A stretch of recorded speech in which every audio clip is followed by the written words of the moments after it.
कांग्रेस के महासचिव केसी वेणुगोपाल ने यह भी कहा कि हम हर जगह आईएनडीआईए गठबंधन के साथ जाने का हर संभव प्रयास कर रहे हैं, लेकिन अभी भी पश्चिम बंगाल, असम के कुछ हिस्सों में कुछ समस्याएं हैं, फिर भी हम इसे सुलझाने की कोशिश कर रहे हैं। कांग्रेस पार्टी बिल्कुल स्पष्ट है कि हम यहां बीजेपी की सीटें कम करने के लिए हैं।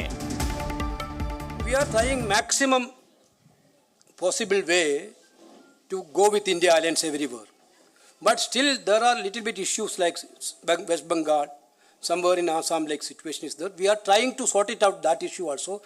Congress party is very clear.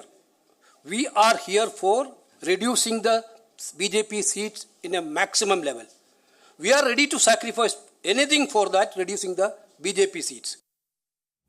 ये बड़ी बात कह रहे हैं केसी वेणुगोपाल। और मैं रवि के पास चलता हूं। रवि, जरा ये बताइए, वो कह रहे हैं कि हम कुछ भी खोने के लिए तैयार हैं, हम कोई भी सेक्रीफाइस करने के लिए तैयार हैं, लेकिन बीजेपी की सीट घटनी चाहिए। यानी अभी भी गुंजाइश है ममता बनर्जी के साथ बातचीत बन जाए?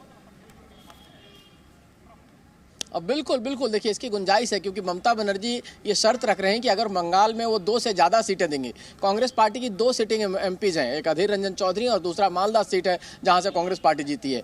तो अभी तक ममता बनर्जी 2 सीट से ज़्यादा देने को तैयार नहीं है, लेकिन अगर 2 सीट से ज़्यादा कांग्रेस को देती हैं तो इसके बदले में वो असम में 2 सीटें मांग रही हैं। तो कहीं ना कहीं अगर 4 या 5 सीटें वो देती है तो उसके बदले में उनको असम में आपको एडजस्ट करना पड़ेगा। जैसे आपने समाजवादी पार्टी को मध्य प्रदेश में पहली बार कांग्रेस पार्टी ने किसी के साथ सीट शेयरिंग किया, दिल्ली में पहली बार कांग्रेस पार्टी ने सीट शेयरिंग की है, उसी तरह हरियाणा में आपने पहली बार सीट शेयरिंग की है किसी पार्टी के साथ, जहां लगातार अकेले कांग्रेस पार्टी लड़ती रही है। तो जो ये कहना है कि हम किसी भी लेवल पर सैक्रिफाइस करने को तैयार हैं, और ये दौर है। देखिए, अगर आप 2 चुनाव को का उदाहरण लेंगे, 1977 का चुनाव और 1989 का चुनाव, इसमें 2 विपक्षी पार्टी थी। जो बड़ी पार्टी चाहे बीजेपी हो चाहे और पार्टियां, तो उन्होंने सैक्रिफाइस किया, सब एक फॉरम में के तहत आए, यहाँ तक कि जनता पार्टी में मर्ज कर दिया उस समय जनसंघ ने अपने आप को, और तब जाके इंदिरा गांधी को हरा पाया 1977 में।